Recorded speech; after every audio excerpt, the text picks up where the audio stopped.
지금까지 우리들의 일상에 대해서 물어보았다면 이제부터는 조금 더 그 속 깊은 이야기, 사회를 바라보는 시각이나 가치관에 대해서 좀 더 알아보겠습니다.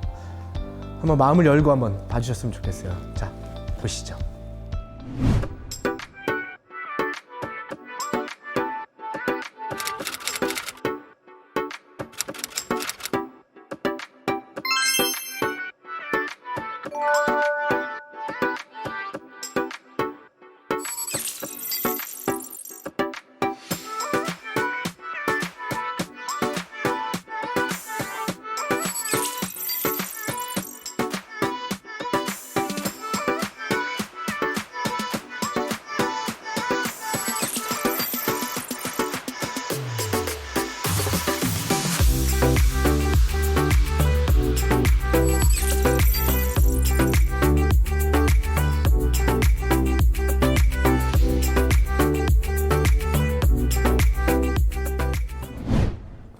어른들도 답하기 어려운 문제를 나름의 시각을 갖고 의젓하게 논리적으로 생각하는 모습이 참 보기가 좋습니다.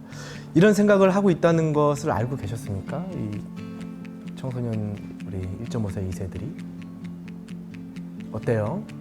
김다솔님? 저는 예전 사람들보다는 훨씬 더 인지를 많이 하겠다라고 생각이 되고요. 왜냐하면 워낙 정보 노출이 빨리 되고 전달 방법 또한 가장 빠른 시대에 태어났기 때문에 인지할 수밖에 없겠다는 생각이 더 커요. 정보 얘기가 맞는 것 같아요. 왜냐면 제가 이제 중국 러시아에서 살았는데 뭐 중국 러시아를 비하고 싶진 않지만 정보가 굉장히 제한되거든요. 사실 나라에서 이제 통제를 다 하기 때문에 미디어를 정보가 안 나와. 그러니까 뭐 사고가 나도 실제로 뭐 그 사람들은 몰라요. 중국에 홍수가 나도 중국 사람들은 홍수 얘기 잘 몰라요. 얼마나 잘 수습했는지, 우리 당이 얼마나 위대한지 이런 거 나오고, 러시아 같은 경우는 그러거든요. 우크라이나 전쟁이 터져도 그 전쟁을 보는 시각이 미디어가 완전 통제돼 있으니까 러시아 입장에서는 이게 사람을 뭐 죽이고 이런 전쟁이 아니라 그 사람들을 구해주는, 뭔가 독립시켜주는 전쟁으로 인식을 하는 거예요. 근데 요즘 아이들은 어떻게든 그 미디어에 다 노출돼 있고, 그냥 정규 미디어가 아니더라도 그 소스를 얻을 수 있는 데가 많기 때문에 그런 부분도 확실히 있을 것 같아요. 확실히 unsafe하다고 느끼는 부분들이 정보가 많기 때문에. 우리 데이비치 대표님, 그 직업을 선택하는 데 있어서 그 중요한 그 가치, 지금 그 한 명은 굉장히 좀 솔직하게 현실적으로 인컴이라고 표현해 준 것 같은데, 글쎄 요즘 아이들이 인컴 이런 거에 대해서 예를 들면 저희가 세대하고는 많이 좀 둔한 것 같아요. 돈을 사실 직접적으로 안 만지는 아이들이 많아요.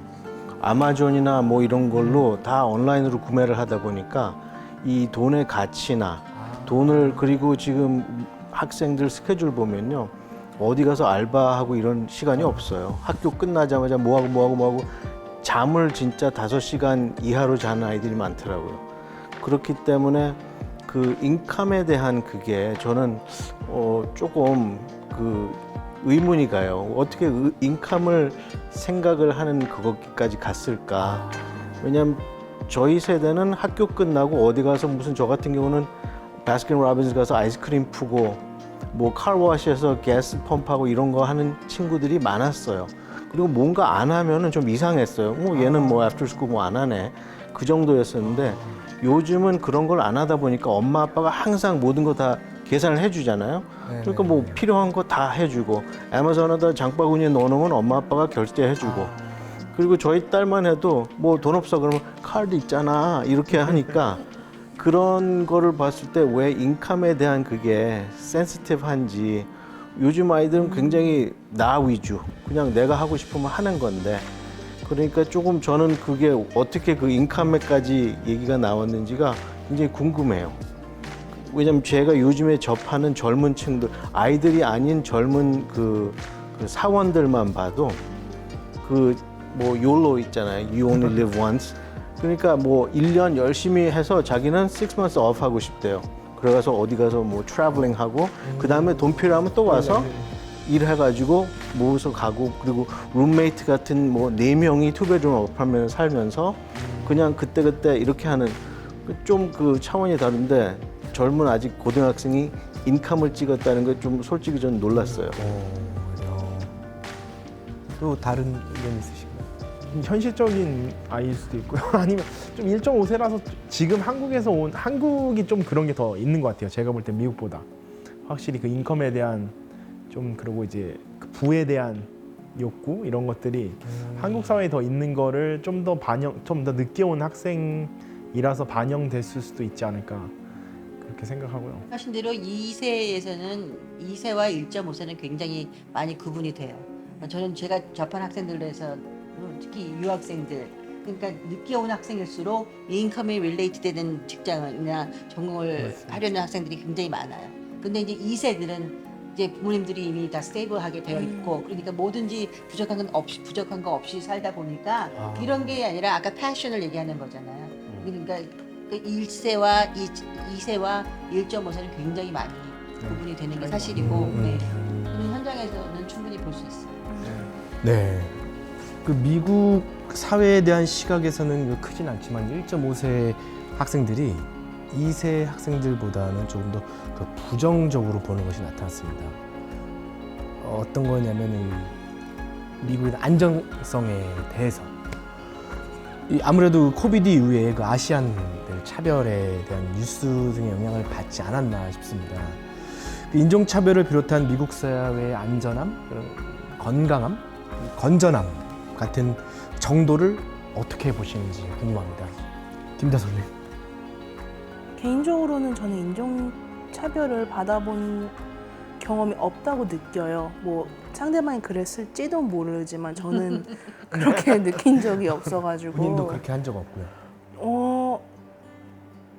밖으로 표출해낸 그런 것들은 없었던 것 같아요. 저도 은연중에는 그래도 들어오니까 생각이 있는 거 스치는 생각들이 네네. 있잖아요. 제가 평소에는 그런 상식을 가지고 있지 않더라도 네. 이제 그런 사람 만약에 뭐 한 인종이 뭐 겹쳐가지고 똑같은 행동을 반복하다 보면은 저도 모르게 인식이 생겨요. 그게 인종 차별로 이제 넘어갈 수 있다고 보는데 저도 네, 스치듯 나고 표출은 안 하지만 아무래도 내면적으로는 조금 생각이 저 포함해서 다들 조금씩 있지 않을까. 사실 상대적인 네. 것 같아요.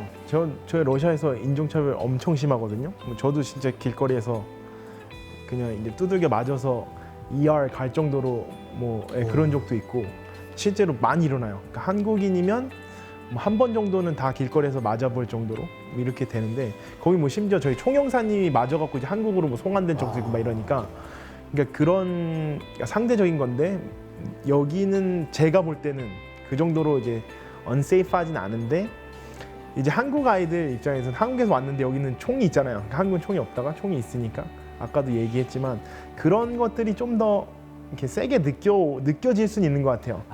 총이라는 게 있고 그리고 실제로 사람이 죽는 게 뉴스로 나오고 그리고 그런 것들을 이제 그 부모님들의 반응이 또 중요한데 사실 부모님들은 사실 그렇거든요. 저도 이제 부모님이 러시아에 계신데 제가 볼 땐 러시아가 훨씬 위험한데 여기 이제 에이시안 헤이시나 총기 사고 났다 그러면 거기서 연락이 와요.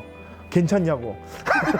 사실 아무 상관없는데 제가 사는 데서 난 것도 아니고 그런데도 부모님들 경험이 많은데 이제 1.5세들이 그럴 것 같아요. 부모님들이 1세고 좀 더 이제 그 미디어에 노출된 부분들이 딱 그런 게 더 부각되니까 이분들 입장에서는 애들한테 조심해라 총 조심해라 이렇게 얘기하면 아이들 입장에서는 더 그게 좀 현실보다 더 확대되는 부분들이 있지 않을까.